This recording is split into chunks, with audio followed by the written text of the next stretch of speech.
దేవునికి స్తోత్రం. హల్లెలూయా. మన రక్షకుడు ప్రభు అయిన యేసుక్రీస్తు నామంలో మీకు నా హృదయపూర్వకమైన వందనాలు చెల్లిస్తున్నాను. బాగున్నారా? ఆరోగ్యంగాను సమాధానంగాను జీవిస్తూ ఉన్నారా? ప్రతిరోజు దేవుని సన్నిధిలో మోకరించి ప్రార్థిస్తూ ఉండండి. తప్పకుండా దేవుడు ప్రార్థన విని ప్రార్థనకి తగిన జవాబును అనుగ్రహిస్తాడు. దేవుని వాక్యాన్ని ధ్యానించుకుందాం. బైబిల్ గ్రంథంలో మొట్టమొదటిగా ఆదాముని దేవుడు కలుగజేశాడు. ఆ తర్వాత హవ్వమ్మని దేవుడు కలుగజేశాడు. ఆదాముకి దేవుడు ఒక మాట చెప్పాడు, ఈ తోటలో ఉన్న ప్రతి చెట్టు ఫలాన్ని మీరు తినండి, కానీ ఫలానా చెట్టు ఫలాన్ని మాత్రం తినవద్దు అని చెప్పాడు. సరే అని తల ఊపాడు.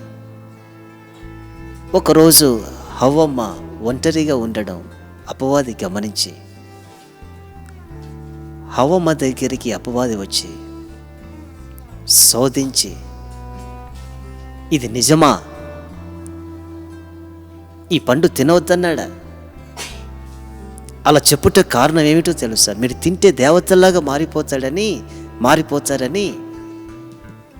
దేవుడు అలా చెప్పాడు మీకు అని అపవాది హవ్వమ్మకు ఆ మాటలు ఈ మాటలు చెప్పి మొత్తం మీద తినేటట్లు చేస్తాడు. హవ్వమ్మ పండు తింటుంది.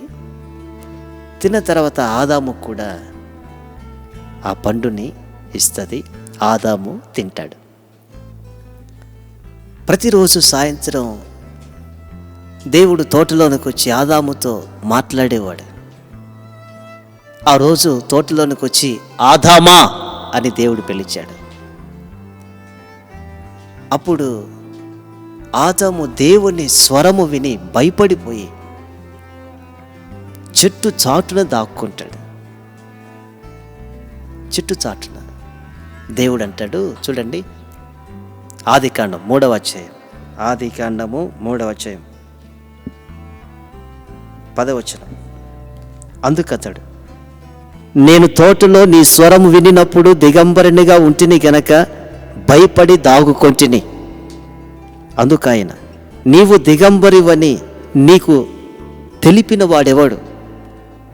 నీవు తినకూడదని నేను నీకు ఆజ్ఞాపించిన వృక్ష ఫలములను తింటివా అని అడిగాను. చూసారా? నేను తినవద్దని చెప్పిన ఆ ఫలాలను తిన్నావా?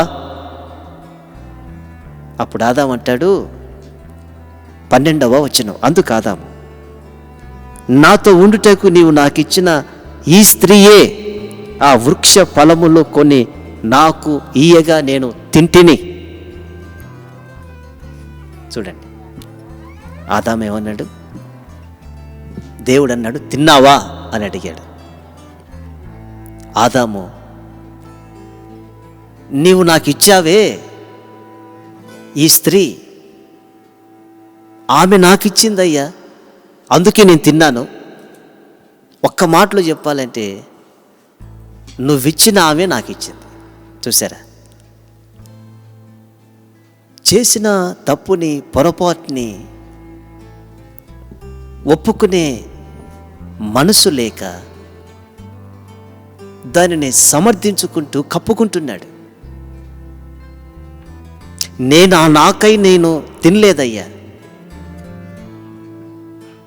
నా సొంతంగా నేను తినలేదు, అయితే నాకు తోడుగా ఉంటుంది, నేను ఒంటరిగా ఉండటం మంచిది కాదు అని గమనించి నువ్వు నాకు ఇచ్చావే, ఆమె నాకు ఇచ్చింది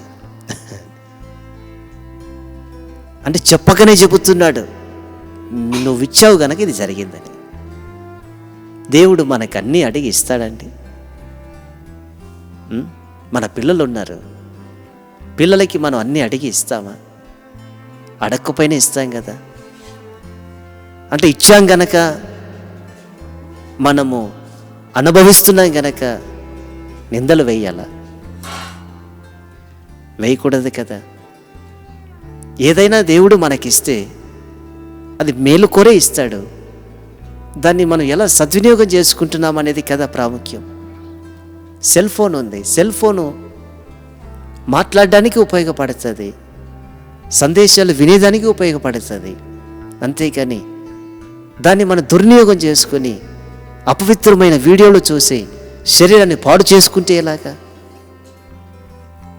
దేవుడు మేలు కోరి ఇచ్చాడు, ఆ మేలుని కీడుగా మార్చుకొని దేవుని మీద నిందలు వేస్తే ఎలాగా?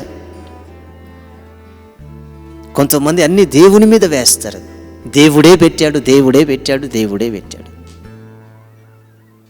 ఆదాము ఒప్పుకోవలసింది పోయి కప్పుకునే దానికి ప్రయత్నం చేసి, చూసారా, కప్పుకునే దానికి ప్రయత్నం చేస్తూ అంగీకరించని మనసు కలిగి ఉన్నాడు ఆదాము. సమర్థించుకునే మనసు కలిగి ఉన్నాడు. ఈ దినాల్లో ఎంతోమంది ఇలాంటి మనసును కలిగి ఉన్నారండి. కొంతమంది విచిత్రమైన ప్రార్థన చేస్తారు. నేనేమైనా తప్పు చేసి ఉంటే నన్ను క్షమించయ్యా, నేను ఏమైనా పొరపాట్లుగా మాట్లాడి ఉంటే క్షమించయ్యా, పొరపాటుగా నేను ఏమైనా చేసి ఉంటే అంటే మనం ఏం చేసామో మనకు తెలియదా? మనం ఏం మాట్లాడామో మనకు తెలియదా? మనం ఎలా ప్రవర్తించామో మనకు తెలియదా? ఎంత విచిత్రమైన ప్రార్థన. నేనేమైనా అలా. దీన్ని కప్పుకునే మనసు అంటారు, ఒప్పుకునే మనసు అన్నారు. అతిక్రమాలను దాచిపెట్టేవాడు వర్ధిల్లడు, వాటిని ఒప్పుకొని విడిచిపెడితే వర్ధిల్లుతాం, దీవించబడతాం. మన అతిక్రమాల్ని కప్పిపెట్టుకొని పరాయి వారి అతిక్రమాల్ని ఎత్తి చూపించేదానికి మనుషులు ముందుకొస్తున్నారు.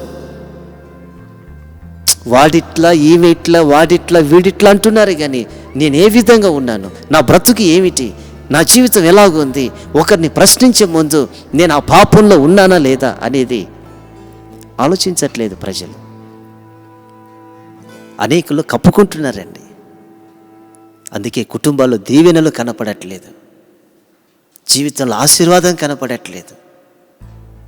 ఎప్పుడు ఏడుపులే, ఎప్పుడు కన్నీళ్ళే, ఎప్పుడు దుఃఖమే, శాపము కుటుంబాన్ని వెంటాడుతుంది. కారణం కప్పుకునే మనసు.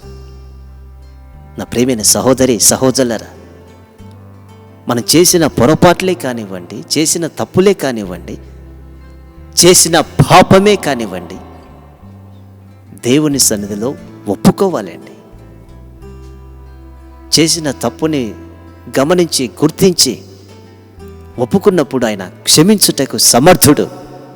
త్రోసివేయడు కదా, మనల్ని కొట్టడు కదా, చీపో అని అన్నాడు కదా. ఒక అతను తప్పు చేశాడు, పాపం చేశాడు, కూర్చున్నాడు, బాధపడుతున్నాడు,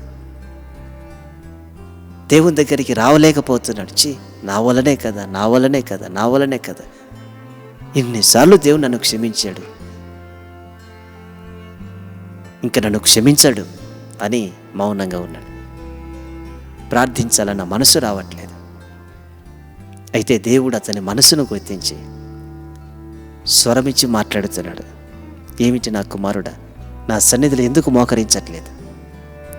అయ్యా, నేను తప్పు చేశానయ్యా, ఇంతవరకు 100 పాపాలు చేశానయ్యా, ఇది 101దయ్యా. చేస్తున్నాను ఒప్పుకుంటున్నానయ్యా, మరలా చేస్తున్నానయ్యా, నా మీద నాకే అసహ్యం వేస్తుందయ్యా. అప్పుడు దేవుడు అన్నాడు, ఇంతవరకు చేశావా? అవునయ్యా, నాకేం గుర్తులేవే. చూసారా, మన పాపం వల్లనే దేవుడు వెనక్కి పంపించేశాడు, వీపు వెనక్కి. మనం ఎప్పటికప్పుడు ఒప్పుకొని విడిచిపెట్టి యేసు రక్తం చేత కడుగబడి నూతన వ్యక్తిగా మార్చబడాలి. ఏదైనా ఒక మాట మాట్లాడినప్పుడు దాన్ని సరి చేసుకునే మనసు కలిగి ఉన్నామా? ఏదైనా తప్పు చేసినప్పుడు ఒప్పుకునే మనసు కలిగి ఉన్నామా? లేకపోతే సమర్థించుకునే మనసు కలిగి ఉన్నామా? కప్పుకునే మనసు కలిగి ఉన్నామా? ఆలోచించండి. ఈ సమయంలో దేవుని మందిరానికి వెళ్తున్నప్పటికీ పశ్చాత్తాపముతో ప్రార్థన చేయలేకపోతే, పశ్చాత్తాపముతో చేసిన తప్పులను ఒప్పుకోకపోతే పశ్చాత్తాపముతో అతిక్రమాలు విడిచిపెట్టకపోతే మన భక్తి చివరికి మనల్ని నరకానికి కదండి చేర్చేది. మరి నరకానికి వెళ్ళే భక్తి మనకు అవసరమా? ఒప్పుకుందాం, ఒప్పుకోండి, విడిచిపెట్టండి. మనం ఏం చేసామో మనల్ని మనం ప్రశ్నించుకుంటూ దేవుని సన్నిధిలో పశ్చాత్తాపడి కన్నీళ్లు విడుతాం. ఆయన మనల్ని త్రోసివేసేవాడు కాదు. తప్పిపోయిన కుమారుడు ఉన్నాడు కదా, మనకు బాగా తెలుసు కదా. చేసిన తప్పుని గమనించాడు. నేను చాలా పొరపాటు చేశానే, నా తండ్రి యొద్దకు వెళ్ళి నేను పనివాడిగా ఉంటానయ్యా అని అడుగుతానన్నాడు. ఇంటికి వచ్చాడు, తండ్రి సంతోషించాడు. ఇదే మన దేవుడు కోరుకుంటున్నది. పొరపాట్లు చేయని మనుషులు ఎవరుండరు. అయితే మనం ఏం చేయాలో తెలుసా? చేసిన పొరపాటును గమనించి, గుర్తించి, ఒప్పుకొని, విడిచిపెట్టి తిరిగి దేవుని చెంతకు చేరితే మనల్ని క్షమించి పరలోక రాజ్యాన్ని మనకిస్తాడు. కనుక ఒప్పుకోక, సమర్థించుకోక, కప్పుకోక, ఒప్పుకుందాం. ఇందాక ఒప్పుకోక అన్నాను కదా, ఒప్పుకుందాం. సమర్థించుకోక, కప్పుకోక, ఒప్పుకొని విడిచిపెడదాం. దేవుని దీవెనలు పొందుకుందాం. ప్రార్థన. పరిశుద్ధుడా స్తోత్రం. నిజమే, ఒప్పుకునే మనసు లేక కప్పుకుంటున్నాం, సమర్థించుకుంటున్నాం. మేము అలా ఉండక నీ సన్నిధిలో పశ్చాత్తాపముతో చేసిన ప్రతి పొరపాటును ఒప్పుకొని నీ పరలోక రాజ్యానికి వారసులగునట్లు సహాయం చేయండి. యేసు నామములో ప్రార్థిస్తున్నాము తండ్రి. ఆమేన్, ఆమేన్, ఆమేన్.